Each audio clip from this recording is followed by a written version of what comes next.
Oke pemirsa, kembali lagi di channel GT Auto. Sekarang kita ingin bikin owning of experience ya. Setelah kemarin part 1 sudah kita bikin how to buy. Nah sekarang kita bikin owning experience. Kebetulan ada teman kita yang sudah pakai Grandis 5 tahun. 5 tahun tuh bukan waktu yang sebentar ya men. Derita dan nestapanya dia sudah hafal. Kita lihat video berikut ini. Oke, sekarang kita sudah sama owner Mitsubishi Grandisnya ya. Kebetulan ini orang udah 5 tahun loh. 5 tahun pakai nih mobil. Dan dia buat harian ya.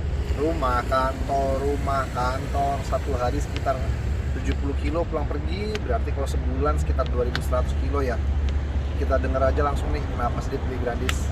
Bro, Yes, waktu itu kenapa lo pilih Grandis bro?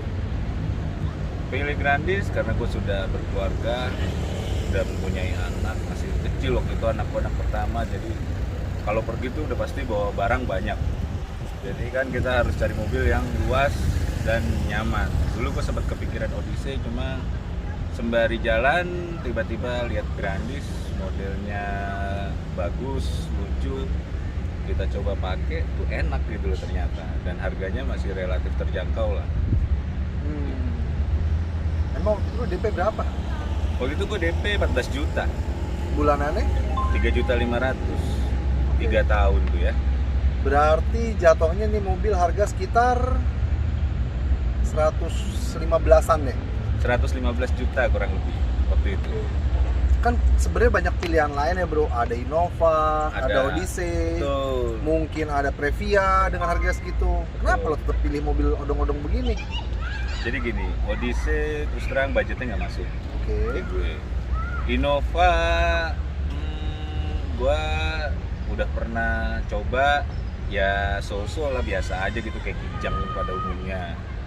Previa, gue takut karena itu mobilnya agak mewah ya gitu. Tapi kalau Grandis, mewah dapet, murah dapet, nyaman lagi. Dan itu mobil ini ngerawatnya gimana men? Kalau masalah ngerawat, buat gue namanya beli mobil bekas ya, pasti ada.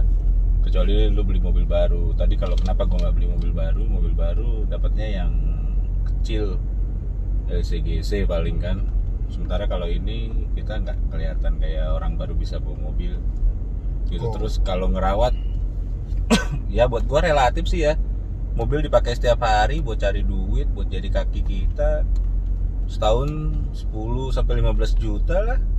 Nah, terus waktu itu nih yang gue inget banget nih, pertama kali nih mobil pernah problem di radiator Ya, kan? betul. Tiba-tiba dia datang ke bengkel, diminta benerin tuh radiator. Ya. Waktu itu ceritanya gimana emang? Jadi gini, waktu itu gue habis dari bandara, terus selepas tol dalam kota ada mobil juga ngebut. Gue coba kejar, dapet, tiba-tiba radiator gue naik. Di situ memang kita nyetir tuh nggak harus lihat jalan aja, kita harus lihat dashboard kita di penunjuk apa untuk temperatur gitu kan. Begitu gue lihat naik ya gue lepas tuh gas. Begitu gas lepas, turun lagi, makanya gue langsung bawa ke GT Auto. Disitulah akhirnya diperbaiki untuk masalah overheat itu. Kalau kelewat dikit tuh sudah bubar. Turun mesin udah gitu. Bener. Memang yang seperti dikeluhkan banyak pemilik Grandis ya, bahwa Mitsubishi Grandis ini nih agak riskan memang sama overheat nih. Betul. Entah dari temperaturnya, Ya. entah dari radiatornya. Ya. Makanya kenapa sih kita perlu ya selama bawa tuh 5 menit sekali atau 10 menit sekali kita ngelirik lah temperatur. Betul. Ya nggak? Toh juga temperatur itu kan tidak jauh ya. Cuma kedipan mata doang sebentar kita kelihatan lah temperatur itu masalahnya. Benar. Nah terus masalah terberat lo waktu di ini mobil apa nih bro? Masalah terberat pertama engine mounting. Oke. Kenapa Engine mountingnya? Jadi karena di mobil sudah cukup berumur, engine mountingnya mungkin sudah waktunya ganti, udah rusak lah. Itu kita ganti di GT Auto. Waktu itu GT Auto saranin gue untuk pakai yang genuine. Cuma karena gue nyoba gue bilang jangan genuine lah, kita coba yang biasa dulu. Jadi waktu itu belum gajian gue ya kan, gue pakai yang biasa dulu. Setelah pakai yang biasa hilang tuh getar. 2 bulan kemudian getar lagi, mau nggak mau ganti genuine. Harganya lumayan bro, hampir sampai goceng kali ya, hampir ya, Ya, nggak sekitaran sampai ya. goceng nggak, tapi hampir gitu. Terus setelah engine mounting, kaki-kakinya cukup bersahabat, dalam artian harganya tidak semahal rivalnya seperti Odyssey. Kalau Innova gue nggak tahu, gue nggak pernah bongkar kaki-kakinya. Kalau Odyssey gue pernah. Terus setelah kaki-kaki, radiator tadi udah. Ya lainnya perawatan biasa sih, ganti oli, tune up kayak gitu-gitu aja sih, ganti oli. Cuma ganti olinya lumayan ya, karena gue nggak pakai oli yang biasa. Sayang mobilnya dipakai setiap hari soalnya. Kalau mobil cuma diam di rumah, mungkin pakai oli yang biasa nggak apa-apa. Oke.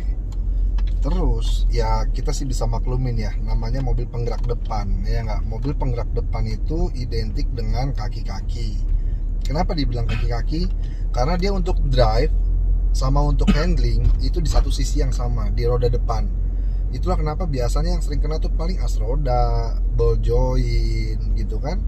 Ditambah lagi nih mobil cukup besar ya. Dengan mobil seukuran ini dia cuma pakai satu ball joint. Itu cuma di swing arm bawah. Ya. Itulah kenapa dia suka rusak di bagian depan. Jadi kalau untuk Mitsubishi Grandis ini memang agak ringkih di kaki-kaki depannya. Karena dia kaki-kakinya itu konstruksinya sangat simple dan tidak terlalu bermasalah. Oke bro, yang terakhir nih pertanyaan gue nih ya. Apa sih yang sangat berkesan buat lo tuh, lo nyupir Grandis kayak begini nih dengan mobil segede gini ya? Ya. Jadi Grandis tuh fun to drive, enak, nggak capek, nggak terlalu bikin capek ya. Kalau gue bilang nggak capek, ntar gue gimana gitu katanya kan, nggak terlalu bikin capek. Terus kebetulan gue punya anak lagi, anak gue waktu itu gue bawa ke Semarang, naik ini dia fine aja. Kemarin juga kita habis jalan-jalan juga ke Jogja, juga fine aja. Untuk nyamannya dapet lah buat gue, cukup terbayar. Harga nggak begitu mahal, mobil nyaman ya, buat gue sih oke gitu loh. Terus bensinnya kalau kita nggak terlalu bejek-bejek sih irit ya, gila lo. Lo pernah ngukur nggak? Dari Jakarta, misalkan lo bawa keluar kota nih ya, dari Jakarta sampai dengan Semarang kan lo biasa pulang ke Semarang nih. Yes. Dengan bawa normal gitu segala macem, lo pernah ngukur nggak nih bensin satu berapa, atau nih ngabisin duit berapa selama perjalanan? Gue Jakarta Semarang kalau gue lagi normal hidupnya 300.000 sampai Semarang. Anjay, kalau lagi normal. Kalau lagi hidupnya. normal, kalau gue lagi ada perlu dan membutuhkan waktu cepat, gue 600.000 pun pernah. Oh, oke. Gitu. Jadi kalau lo ngebut 600, kalau lo jalan normal 80, 100, 300.000 oke. Masih sampai kalau lari di 80-100 km per jam masih sampai. Kalau kayak kemarin waktu habis touring, Oke. wah itu masalah tuh karena salah ikut rombongan gue. Rombongannya yang buru-buru semua. Kayaknya enggak ada, cuma lo doang. Enggak, buru-buru semua itu ada sama kawan-kawan kan, sama Om Fahmi, Om Edwin, gue, terus lu ya kan. Itu gua 2 kali isi bensin. Jadi dari Semarang udah full 350 sampai 102 aku isi lagi 300.000 lagi. Anjay. Gitu. Tapi terbayar sih ya, dengan enaknya, dengan speednya, tarikannya responsif, semua enak, terbayar. Dan yang paling penting kalau lo rawatannya bener, ini Grandis nggak terlalu banyak masalah sih. Buat gua semua masih oke. Rawatlah yang baik gitu loh, di bengkel yang terpercaya, yang memang dia bisa, yang nggak harus dikit-dikit ganti gitu loh. Nggak, tapi sekarang begini, selama lo pakai ini mobil ya, pernah nggak lo tiba-tiba mogok di tengah jalan? Pernah. Karena apa? Akinya. Aduh, gara-gara aki, men. Sepele banget ya. Emang itu barang yang jarang kita cek. Sekalipun bengkel pun, itu bengkel sulit untuk mengecek kondisi aki, ya nggak? Yoi. Karena aki itu adalah dia sifatnya elektrikal itu yang kalau mau mati ya mati aja. Nggak bisa diprediksi tuh kapan mati, kapan rusak. Di saat dia waktunya mati, ya udah mati. Bener itu, nggak ada tandanya. Gua pakai normal, tek gua berhenti beli sate, mau nyalain nggak bisa, cing. Nah itu. Gila, nggak ada tandanya. Mungkin waktu itu teknologinya dia ada, cuma mungkin nggak dimasukin kali ya. Nah mungkin. Karena nggak mungkin sih dia nggak ada tandanya aki mau mati lah. Pasti ada tandanya minimal. Oke, berarti selama ini lo pakai itu mogoknya cuma karena aki ya? Yes. Bukan karena overheat terus mendadak di jalan, Nggak. full pump mati sampai lo dorong, Enggak. bensin kehabisan terus lo dorong gitu, bukan kan? Enggak, bensin kehabisan beli eceran waktu itu pernah gue. Tuh, kok bisa? Iya, gue lagi sama kawan gue, Om Rudi, mau ke Jogja di Kopeng. Jadi dia nggak lihat bensin, cing. Terus? Dia main jalan aja kan, tarik ngebut tuh dari Jakarta kita udah penuhin tuh 500.000. Jalan tuh sampai Kopeng, habis bensinnya nyala. Waduh. Terus kita matiin AC, buka kaca, pura-pura ngerokok biar nggak malu sama orang, ada bensin eceran ya kita beli deh. Itu Om Rudi tuh kakinya nggak sekolah. Iya. Om Rudi. Gitu. Penting banget buat pengguna Grandis atau yang akan mau pakai Grandis, mending santai-santai aja bawanya. Di bawah santai enak kok, sekali-sekali ngebut boleh. Kalau bahasanya Om Yogi itu Italian Tune up. Oke. sekali-sekali boleh lah. So lah itu Grandis buat gua oke. Semua mobil oke tergantung selera. Cuma Oke. Grandis oke lah. Oke pemirsa, kayaknya sekian ya owning experience-nya ya. Maksudnya kita sudah panjang menceritakan masalah yang sering timbul di Grandis. Makanya kenapa saya bilang kalau nyari Mitsubishi Grandis itu yang terawat. Karena perawatannya dia tidak murah dan juga tidak mahal. Itulah kenapa kita perlu untuk mengecek mobil dengan teliti. Sampai ketemu di video berikutnya. Jangan lupa like, subscribe, dan share untuk video-video yang lebih menarik. Dah.